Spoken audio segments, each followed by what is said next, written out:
there guys, welcome back to my channel. My name is Joanne. I know it's been a while since I made a tutorial. Many things have been happening and I couldn't avoid them, but I'm here again, and today I'm just here to bring you a simple tutorial. I've made it before, uploaded it and then deleted it because at times you do something and feel like nah, it's not good enough, or it's the background is bad and all that.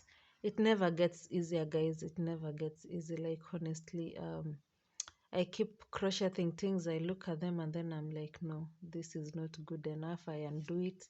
But yeah, we must continue striving and going on until we get whatever we want. So I hope today I make something better.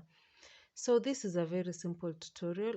Like I told you, I've ever done it before, and the reason I'm doing it again is because I love granny squares very much. Like I feel like I can come up with many things that have to do with granny squares, but it won't be fair for me to come up with projects using granny squares when I haven't showed you how I did the granny squares, you understand?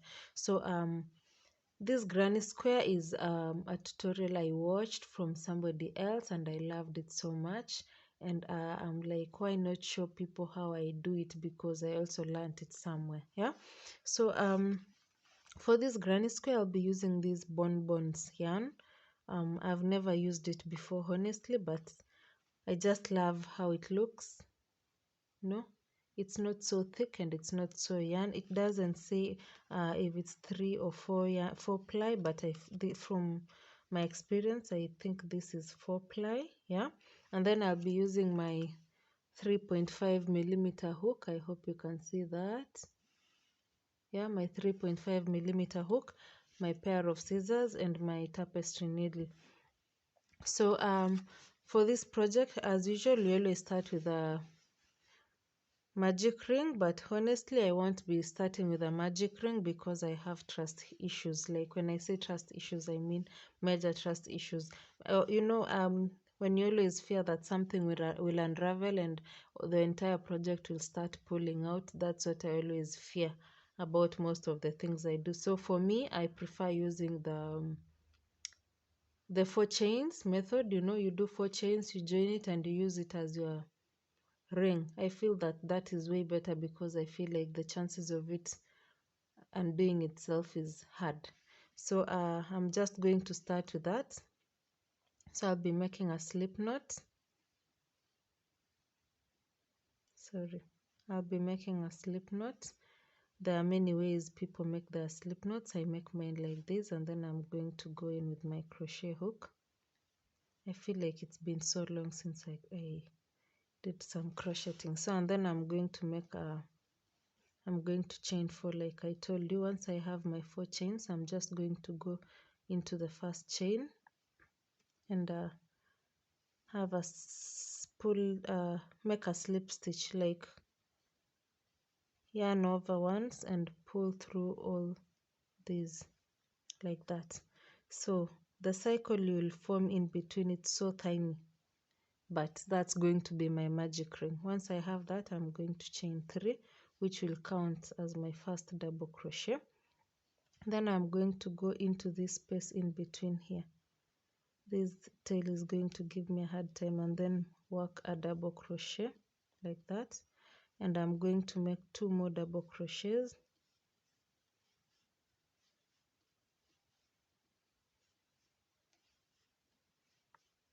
like that. So I have 1, 2, 3 and 4. That's going to be my first cluster of double crochets. I'm going to chain 2 and then go into the same point with my 4 double crochets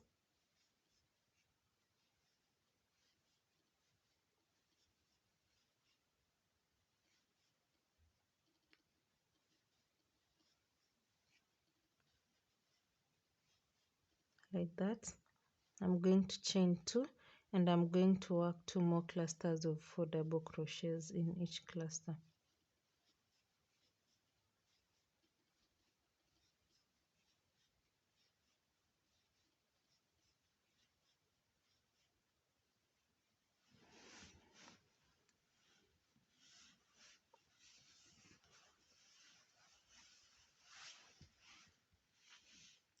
So I'm going to chain 2 again and work my last cluster of 4 double crochets.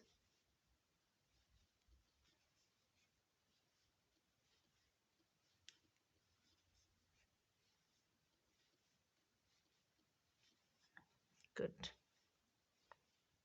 So guys, as you can see, I have my small square already forming with 4 different parts, these being the first, second, third, and fourth. And where I loved about this granny square thing, it's not like this is any unique, it's just the normal way people make their granny squares. But where I loved about that tutorial is the fact that let me show you how it happens so that you can actually see it. So for this part, I'm going to chain 1, not 2, and then I'm going to go into the third chain in the chain 3. Yeah, so this is my first is here, it's a bit squeezed, 2 and 3. So in my third, I'm going to go in, yarn over and pull through, and then I'm going to work a single crochet. Yeah, I'm going to chain 3 again, which is going to work as my double crochet. And this is where the important part happens, because I will want all my starting point to be immediately I do the spacing thing or I form my corner. Once I chain my 3, I'll go back here and work my double crochet. So one thing you need to know, guys, is that in my second row, each time I get to this chain 2 spaces, I'll be working 2 double crochets, 2 chains, and 2 double crochets. So for this part, I've already assumed that I've worked my 2 double crochets. Yeah, so when I get to this corner, once I get to this point, I'll only work 2 and join my work and start the other row. I hope that makes sense. Now that I've done the 2, remember this was going to be the chain 3 was supposed to be my first chain. That means I'm going to work into that space, the first double crochet, and then I'm going to work into the next chain stitch, a double crochet, into the following a double crochet, and basically work double crochets into every space. Once I get into this corner, I'm going to work 2 double crochets, 2 chains, and 2 more double crochets.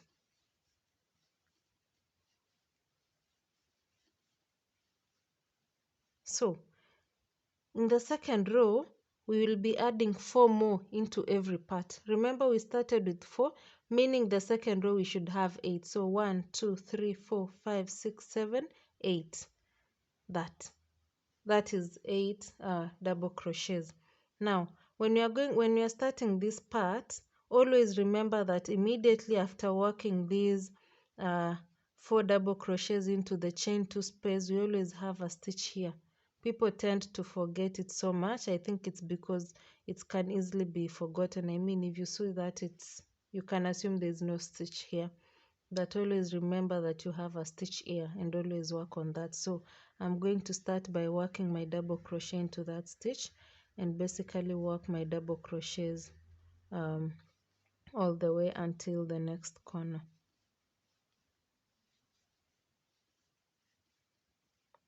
like that. So we are back into our corner.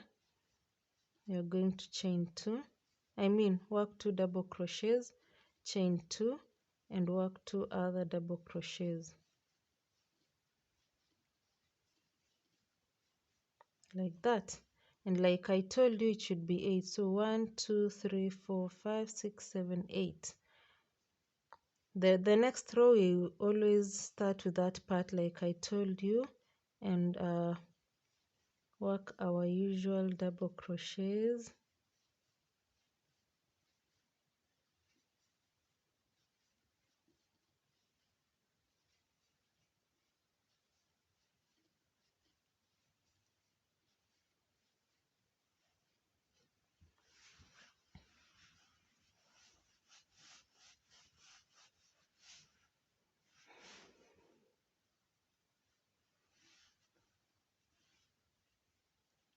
So I'd worked 2 into that space. I'm going to chain 2 and work 2 more,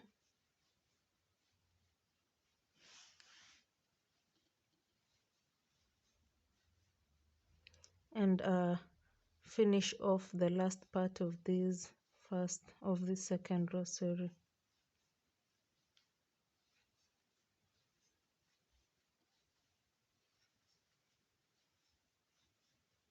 Like that. So we've finished the second row.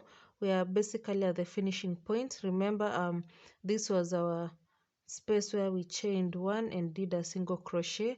It's supposed to act like any other chain two space. So into the same point, I'm going to work my 2 double crochets like that. Remember, when I was starting the row, I told you that I've already worked the 2 double crochets on this other end, and the same way I did the joining in the first row is the same way I'm now going to do the joining in the second row. I'm just going to chain one like that, and then I'm going to go into the third chain in the first chain 3 I started the row with. I'm going to go into the third chain, going to insert my hook, yarn over, pull through, and work a single crochet like that. To begin the third row, I'm going to chain 3, work a double crochet back into that space,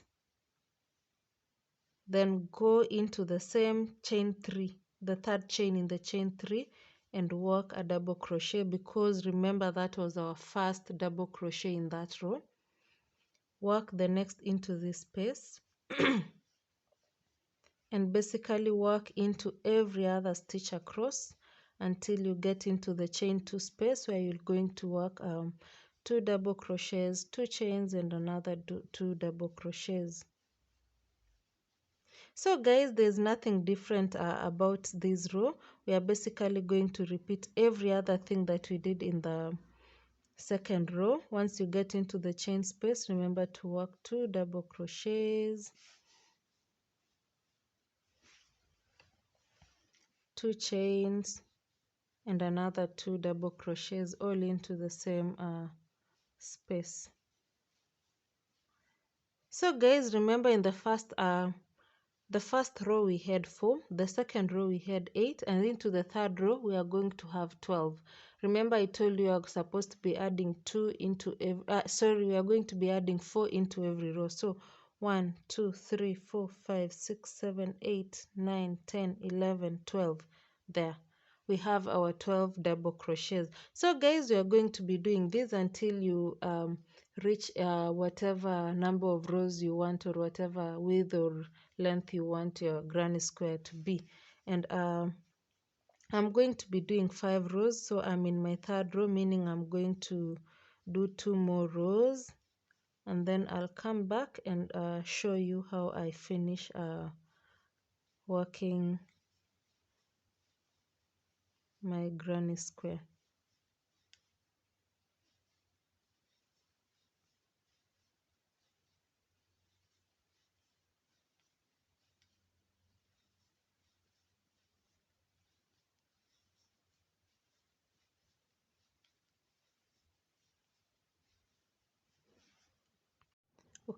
Okay, so guys, I'm going to be working with this size because the project I'm going to be working on doesn't require big granny squares, so I feel like this is the right size for me.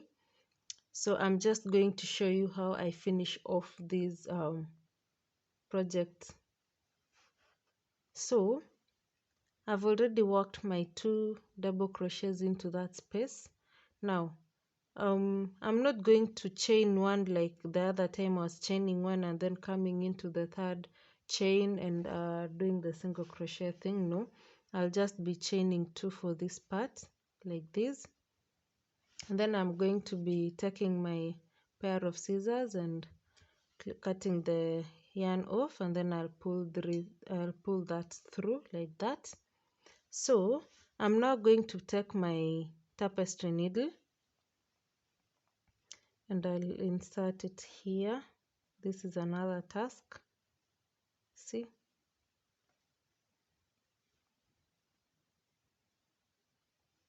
Okay, so I'm going to insert this yarn here, like the tail I've just cut from that.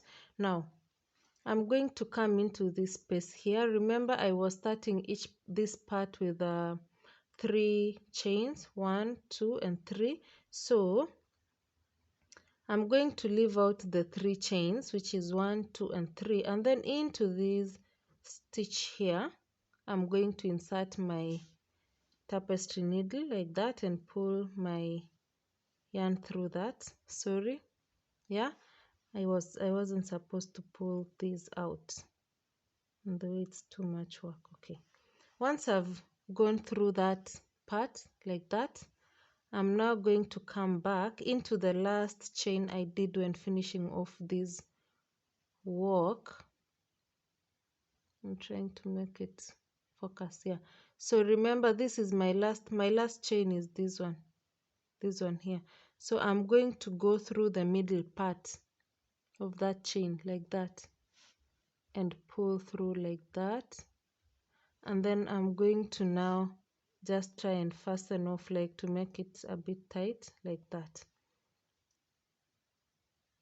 Guys, tell me, how do you know that this was the part I used to join? Look at it. So hard to join. So you're just going to try and make it a bit neat like that, and look at that. Sorry, it's not focusing so well. I don't know what the problem is. Yes, like that. So as you can see, it's so hard to differentiate like which part was used to join. It's just looking like a continuous stitches that were done.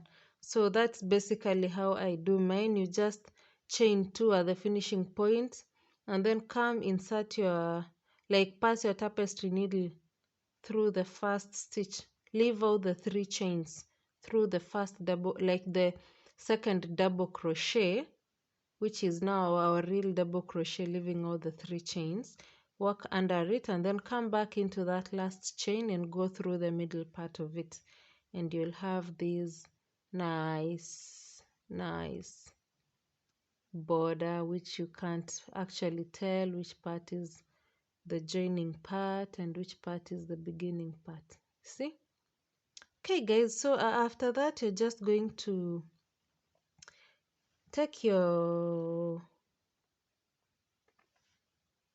I hate this part. Just going to take your tail,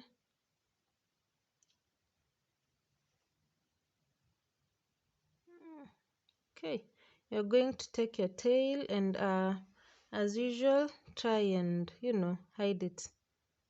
I find this as the hardest part of my work, guys, like trying to hide these tails. With all my paranoia and trust issues, I don't like it. I do it because it's necessary, but each time I do it, I feel like it's just going to unravel and do all the bad things I have in my head. But look at that, guys. Look at that border. I know this color is not the best color to use because you can easily miss out on the stitches because it's not so clear, but I know you get what I'm trying to say. So that is basically it. I've not finished hiding that tail. I'll come back and go all the way back just to avoid it running out. But yeah, that is it, guys. Thank you very much for your patience. As you can see, I've finished working my granny square and I honestly love how it looks. The best part about this the method that I told you about, the starting from the edge, is the fact that you'll not have these. You see, when you always finish your granny square somewhere in the middle of the work, there's always, if you're keen, you'll notice that the chain 3 will always be making a bit of ugliness in the middle of your project. But with this, there's nothing like that. I know this is not the best color to use, but we can't avoid it. And yeah, that's basically it, guys. I hope you enjoyed this tutorial. If you liked it, kindly subscribe to this channel, give it a thumbs up and share, refer a friend to watch this. And yeah, I'm looking forward to having more tutorials with you. Hopefully I'll be consistent enough and I'll deliver to your expectations. Bye guys.